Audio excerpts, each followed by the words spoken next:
अब ये भारत कनाडा के जो मामलात हैं ये सर्द मोहरी का शिकार हो चुके हैं, निचली सतह पर आ चुके हैं। भारत पाकिस्तान के अंदर दहशतगर्दी तो करता ही था, बिलवास्ता बिलावास्ता कहीं ना कहीं वो फंडिंग करता था, पाकिस्तान में दहशतगर्दी करता था, गैर मुस्तहकम करने की कोशिश करता था। अब खालिस्तान तहरीक को दबाने के लिए कनाडा में सिखों का कत्लेआम करना शुरू कर दिया। भारत में भी हो चुका है, ये क्या कहेंगे सर?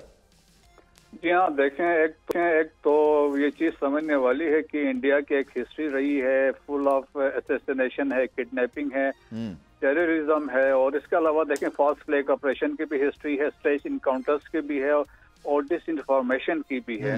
जिस किसी ने भी बात की है राइट्स फॉर सेल्फ डिटर्मिनेशन की बात की है, या जो स्ट्रगल कर रहे हैं आज़ादी के लिए नॉर्थ ईस्ट इंडिया में जिस तरह 7 स्टेट्स हैं, उसमें स्पेशली जो उनके लीडर्स हैं उनको उन्होंने एलिमिनेट करने की कोशिश की है।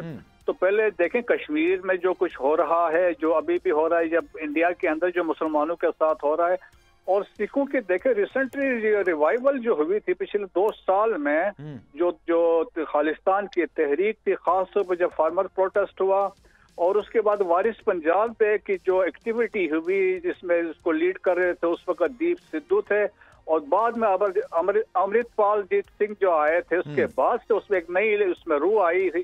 फिर सिद्धू मूसा वाला था, इसके जो सॉन्ग्स थे बड़े हिट जा रहे थे, बेसिकली वो एक किस्म के वो समझ रहे थे सिखों में एक किस्म की नई लहर दौड़ रही थी। और फिर उससे सिक्स फॉर जस्टिस एक्टिव हो गई थी across the globe, they were basically working for the rights of Sikhs. और बेसिकली उनकी डिमांड्स तो यही थे कि भाई एक रेफरेंडम कराएं, सिखों से पूछा जाए वो खालिस्तान चाहते हैं या नहीं चाहते हैं।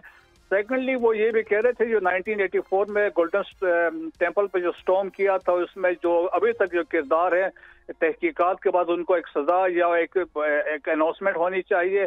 और सेकेंडली वो ये भी चाह रहे थे कि जो इंडियन कॉन्स्टिट्यूशन है उसमें सिखों को हिंदुओं का हिस्सा बनाया गया है, जबकि वो सिख कहता हम हिंदू नहीं है। ये तमाम वो चीजें थी जिसके तहत ये सिखों ने जो कोशिशें की इस पर उन्होंने एलिमिनेट करना शुरू कर दिया था।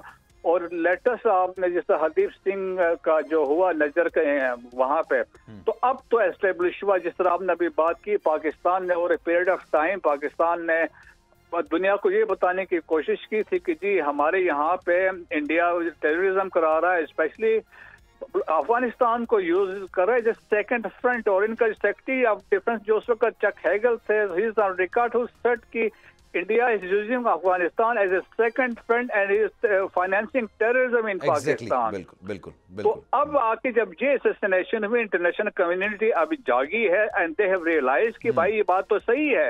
अब थ्रेट, अब उसमें ये इंडिया के लिए मसाइल आ गए हैं। इंडिया पहले समझ रहा था कोई प्रेशराइज करके कनाडा से चुप करवाएंगे, कनाडा ने तो स्टैंड ले लिया है, लेकिन इसके साथ साथ यूनाइटेड जो 5 आइस कंट्रीज हैं, क्योंकि एविडेंस इनके पास है कि इंडिया इसमें इन्वॉल्व है। आज सेक्रेटरी ऑफ स्टेट जो है उन्होंने भी कह दिया है कि भाई हमने इस चीजें सीरियसली ली है, ये कोई मजाक नहीं है। नेशनल सिक्योरिटी एडवाइजर जो है उन्होंने भी कह दिया है कि जी इसमें इंडियन इन्वॉल्व जो भी है तहकीकात के वो सब्सक्राइब करें और बेल दबाएं ताकि कोई खबर रह न जाए।